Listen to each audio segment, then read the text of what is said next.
ओम नमो भगवते वासुदेवाय। 31 कपिलवाच। शुण जननी तदंतरे पुण्यपातक सुविचारे। सेवेनी पुण्यपात करे मनुष्य अंग प्राणी धरे। मनुष्य देह जेणे स्थिति तेणे से राजुषिंक गति। ଏହା କହିବା ଏ ଅଧ୍ୟାରେ ସୁଜନ ଶୁଣ ହେତୁ ଦ୍ୱାରେ। କହନ୍ତି ପ୍ରଭୁ ଭଗବାନ ଭୋମାତ ହୁଅ ସାବଧାନ। ଏ ଜୀବ ସେ କର୍ମ ଇଛଇ ଈଶ୍ୱର ତହିଁ ନ ଯୋଗାଇ। ଏ ଜୀବ ଯେ କର୍ମ ବଶରେ ପୁରୁଷରେ ତ ଆଶ୍ରେ କରେ। ପୁଣି ଏ ଦେହ ଧରିବାକୁ ପ୍ରବେଶ ଜନନୀ ଗର୍ଭକୁ। ସେ ଶୁକ୍ର ପ୍ରଥମ ଦିନରେ ମିଶଇ ଶୋଣିତ ସଙ୍ଗରେ। ଏହାକୁ ବୋଲିଟି କଲ୍ଲୋଳ ପଞ୍ଚମେ ହୁଅଇ ବର୍ତ୍ତୁଳ। ବଦରି ସମ ସେ କଠିନ ହୁଅଇ 10 ଦିବସେଣ। ଅପରେ ହୁଏ ମାରତଣ୍ଡ ତଦନ୍ତେ ପ୍ରକାଶଇ ଅଣ୍ଡ। ମସ୍ତକ ପ୍ରଥମ ମାସରେ ପ୍ରକାଶ ହୁଏ ତା କନ୍ଧରେ। ସମ୍ପୂର୍ଣ୍ଣ ବେନି ମାସ ଯାଏ କର ଚରଣ ଆଦି ହୁଏ। ଅଙ୍ଗୁଳି ନଖ ତନୁ ଲୋମ ଅସ୍ଥି ହୃଦୟ ନାଡି ମାନ। ଲିଙ୍ଗ ଇନ୍ଦ୍ରିୟ ଛିଦ୍ର ଆଦି ତୃତୀୟ ମାସେ ପ୍ରସିଦ୍ଧି। ଚତୁର୍ଥେ ସପ୍ତ ଧାତୁ ହୁଏ ପଞ୍ଚମେ କ୍ଷୁଧା ତୃଷା ପାଏ। ତଦନ୍ତେ ଅଷ୍ଟ ପରିମିତ କ୍ଷୁଧା ପିପାସାରେ ପୀଡ଼ିତ। ଗର୍ଭେ ବେଷ୍ଟନ ବଦ୍ଧ ହୋଇ ଦକ୍ଷିଣ କୁକ୍ଷରେ ଭ୍ରମଇ। ଜନନୀ ଯେ ଦ୍ରବ୍ୟ ଭକ୍ଷଇ ସେ ରସେ ତା ଧାତୁ ବଢ଼ଇ। ମୂତ୍ର ପୁରୀଶ କୃମି ନାଳେ ରକ୍ତ ପୀଡ଼ିତ ସନିକୂଳେ। ଯହିଁ ଯନ୍ତ୍ରିତ ଶୋଇଥାଇ କୃମି ସଂକୁଳ ମଧ୍ୟେ ରହି। ଅତି କୋମଳ କଳେବର କୃମି ଭକ୍ଷଣେ ନୁହେଁ ସ୍ଥିର। ଅଙ୍ଗ କାଟନ୍ତି କୃମିମାନ ପ୍ରଜ୍ୱଳେ ଦେହ ପ୍ରତି କ୍ଷଣ। କ୍ଷଣ କ୍ଷଣକେ ମୂର୍ଚ୍ଛା ଯାଇ ବହୁତ କ୍ଲେଶ ତହିଁ ପାଇ। ଭକ୍ଷଣେ ତ୍ରିକୁଟକ କ୍ଷୀର ଚିକତ ଆମ୍ବିଳ ମଧୁର। ଜନନୀ ଯାହା ତା ଭକ୍ଷଇ ସେ ରସେ ତା ଅଙ୍ଗ ବଢ଼ଇ। କୁଟିଳ ଭାବ ଶିରେ ଧରେ ପୃଷ୍ଠ କୁଟିଳ କଳେବରେ। ମାତକୁ କ୍ଷୀରେ ଦେଇ ଶିର ପଡ଼ି ସେ ଧାଏଁ ଲୋଟେ ଶିର। ଶରୀର ଚାଲି ନ ପାରଇ ପଞ୍ଜରୀ ପକ୍ଷୀ ପ୍ରାୟ ହୋଇ। ସେ ଗର୍ଭେ ପୂର୍ବ କର୍ମ ବସେ ବହୁତ ଜନ୍ମ ତାକୁ ଦିଶେ। ସତେ ଜନ୍ମରୁ କର୍ମ ଯେତେ ସୁମରୁ ଥାଇ ଗର୍ଭଗତେ। ସେ ପାପ ପୁଣ୍ୟ ଗର୍ଭେ ଥାଇ ବହୁତ ନିଶ୍ୱାସ ଛାଡ଼ଇ। ତା ଫେଡ଼ି ନ ପାରଇ କେହି କର୍ମ ଆୟତ୍ତେ ବଶ ହୋଇ। ସୁମରି ପୂର୍ବ ଜନ୍ମ ଦୁଃଖ ସୁଖ ନ ଲଭି ସେ ବିମୁଖ। ଶପଥ ମାସ ଆଦି କରି ତା ଦେହେ ଜ୍ଞାନ ଥାଇ ପୁରି। ତଦନ୍ତେ ଶୁଣ ଗୋ ଜନନୀ ଭାଳଇ ଦିବସ ରଜନୀ। ଭୟେ କମ୍ପଇ କଳେବର କେମନ୍ତେ ଏଥୁ ମୋ ନିସ୍ତାର। ଏଥୁ ନିର୍ଗତ ମୋ କେମନ୍ତେ ଆତଙ୍କେ ଚିନ୍ତଇ ନିରତେ। ଏମନ୍ତେ ଭାବୁ ଭାଗ୍ୟ ତାର ପ୍ରସୂତା ନୀଳ ବଳିୟାର।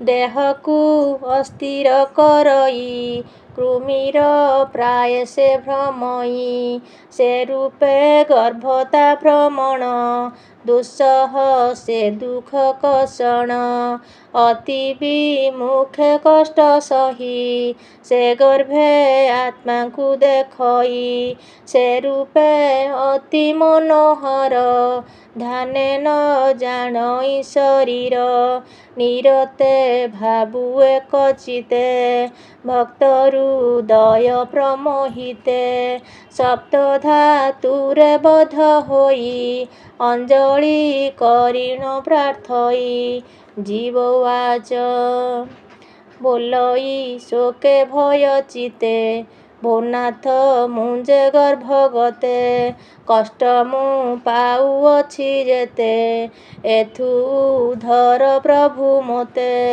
ଏ ଦୁଃଖ ପୁନଶ୍ଚ ନୋହିବ ଏମନ୍ତ ଆଜ୍ଞା ମୋତେ ହେବ ଏ ରୂପେ ବ୍ୟାକୁଳେ କଷଣେ ସ୍ତୁତି କରନ୍ତି ଅନୁକ୍ଷଣେ ଗର୍ଭକୁ ଆଣିଲା ଯେ ମୋତେ ତା ପାଦ ସେବଇ ନିରତେ ଯେ ପ୍ରଭୁ ସୃଷ୍ଟି ରକ୍ଷା ପାଇଁ ଇଚ୍ଛାରେ ଶରୀର ଧରଇ ସେ ଯେ କଲା ଏତାଦୃଶ ଗତି ମୁଁ ପାପୀ ଦୁଷ୍ଟ ଯେ ଦୁର୍ମତି ଏ ଦେହ ମିଥ୍ୟାରେ ଆଚ୍ଛନ୍ନ ଇନ୍ଦ୍ରିୟ ଆଦି କରି ଜାଣ ମୋହର ପ୍ରଭୁଙ୍କ ମହିମା ମୋର ଶରୀର ଅନୁପମା ଯେ ପ୍ରଭୁ ସର୍ବଜ୍ଞ ଅଟନ୍ତି ପ୍ରକୃତି ପୁରୁଷ ନିନ୍ଦନ୍ତି ତାହାକୁ ବନ୍ଧୁ ଅଛି ମୁହିଁ ମୋତେ ରଖିବେ ଭାବଗ୍ରାହୀ ଏହି ସଂସାରେ ଯେତେ କର୍ମ ସେ ଅଟେ ବନ୍ଧନ ଆଶ୍ରମ ଯାହା ମାୟାରେ ଶରୀର ଭ୍ରମଇ ସ୍ତୁତି ଅଗୋଚର ତାହାଙ୍କ ଅନୁକମ୍ପା ବିନା କରି ନ ପାରେ ଉପାସନା ସେ ପ୍ରଭୁ ପରମ ଈଶ୍ୱର ତ୍ରିକାଳ ଜ୍ଞାନ ଦେଲେ ଆର ଆଧ୍ୟାତ୍ମା ଆଦି ତାପମାନ ବିନାଶେ ତାହାଙ୍କ ଭଜନ ସେ ପ୍ରଭୁ ମାତାର ଉଦରେ ବୁଡ଼ି ରହିଛି ବିସ୍କୃତିରେ ଏ କଷ୍ଟୁ ଉଦ୍ଧରିବା ପାଇଁ ମାସ ଗଣୁଛି ଏଥେ ରହି 10 ମାସରେ ଦେହି ଯେବେ ଏ ଜ୍ଞାନ ପାଇଲା ସ୍ୱଭାବେ ସେ ଉପକାର ସାଧିବାରେ ପ୍ରାର୍ଥନା କେବଳ ସଂସାରେ ବିବେକ ଜ୍ଞାନ ଯେହୁ ହେଲା ବିବେକ ଜ୍ଞାନ ଯେହୁ ଦେଲା ଦେହେ ମୋ ସମଦମ ହେଲା ଅନ୍ତର ବାହାରେ ଦେଖିବି ସେ ପରମ ପୁରୁଷ ଜାଣିବି ଦୁଃଖ ଭାବ ଗର୍ଭେ ଥାଇ ଜନ୍ମ ଗ୍ରହଣ ନଇଛଇ ଜନ୍ମ ହୋଇଲା ପ୍ରାଣୀ ମନ ମାୟାରେ ହୁଅନ୍ତି ଆଚ୍ଛନ୍ନ ମୁଁ ଏହି ଗର୍ଭ ମଧ୍ୟରେ ଥିବି ଆତ୍ମାକୁ ଆତ୍ମାରେ ତାରିବି ଆଉ ଯେ ପରି ଗର୍ଭବାସ କଷଣ ନୋହିବ ଅବଶ୍ୟ ଏହା ଶୁଣିବ ଭଗବାନ କହନ୍ତି କୋମଳ ବଚନ ଶ୍ରୀ ଭଗବାନ ବାଚ 10 ମାସରେ ଜୀବ ଯାହା ମାତୃଗର୍ଭରେ ଭାବେ ଏହା ପ୍ରସବ ହେବାର କାରଣ ବାୟୁ ଅଟଇ ଏହା ଜାଣ ବାୟୁ ଯୋଗରେ ଜୀବ ଜାଣ ନିମ୍ନ ହୁଅନ୍ତି ଜୀବଗଣ ରକ୍ତାକ୍ତ ଦେହରେ ଜନମ ଯହୁଁ ହୁଅନ୍ତି ଜୀବଗଣ ପୂର୍ବ ଜ୍ଞାନକୁ ଛାଡ଼ି ଦିଏ ଅଜ୍ଞାନେ ସେହୁ କାନ୍ଦୁଥାଏ ଅଙ୍ଗ ଚାଳନେ କ୍ଷମ ନୋହେ ଯେ ଯାହା ଦେଲେ ତା ନ ନିଏ କୃମିଏ ଯେପରି କୃମିକୁ ମଶକେ ଦଶନ୍ତି ଏହାକୁ ଗର୍ଭରେ ଈଶ୍ୱର ଡାକଇ ସଂସାରେ ସମର୍ଥ ନୁହଇ। ଶରୀର ଦୁଃଖ ଏ ପ୍ରକାରେ 5 ବର୍ଷ ଯେ ଭୋଗ କରେ। ବଢ଼ିବା ଦୁଃଖ ଅନୁଭବ ପୌଗଣ୍ଡ କାଳେ ହୁଏ ଭୋଗ।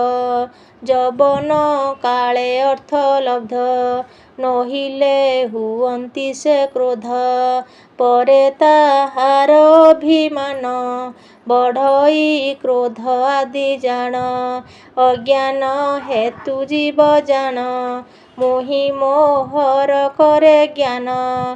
ଯେ କର୍ମ କଲେ ପୁଣି ଜନ୍ମ ସଂସାରେ ହୁଅଇ ଜାଣିମ। ସେ କର୍ମ ଅନୁରକ୍ତ ହୁଏ ଭଲ ମନ୍ଦର ଜ୍ଞାନ ନୁହେଁ। ଏପରି ଈଶ୍ୱର କହିଲେ ନିଜ ମାତାକୁ ବୁଝାଇଲେ। ସେ ପ୍ରଭୁ ଏକ ରଖିବେ ତା ବିନୁ ଆଶ୍ରେ ନାହିଁ ଏବେ। ତାହାଙ୍କ ଶ୍ରୀପଦ୍ମ ଚରଣେ ଶରଣ ଗଲି ମୁଁ କଷଣେ। କହଇ ଜଗନ୍ନାଥ ଦାସ ସାଧୁଙ୍କ ହିତେ ଯେ ପ୍ରକାଶ। ଇତି ଶ୍ରୀମଦ୍ଭାଗବତେ ମହାପୁରାଣେ ପାରମହଂସ୍ୟ ସଂହିତାୟାଂ ବୈୟାସିକ୍ୟାଂ ତୃତୀୟ ସ୍କନ୍ଧେ କପିଳ ଦେବହୂତି ଜ୍ଞାନକନ୍ଥନେ ନାମ 31ୋऽଧ୍ୟାୟଃ। ଓಂ ନମଃ ଭଗବତେ ବାସୁଦେବାୟ।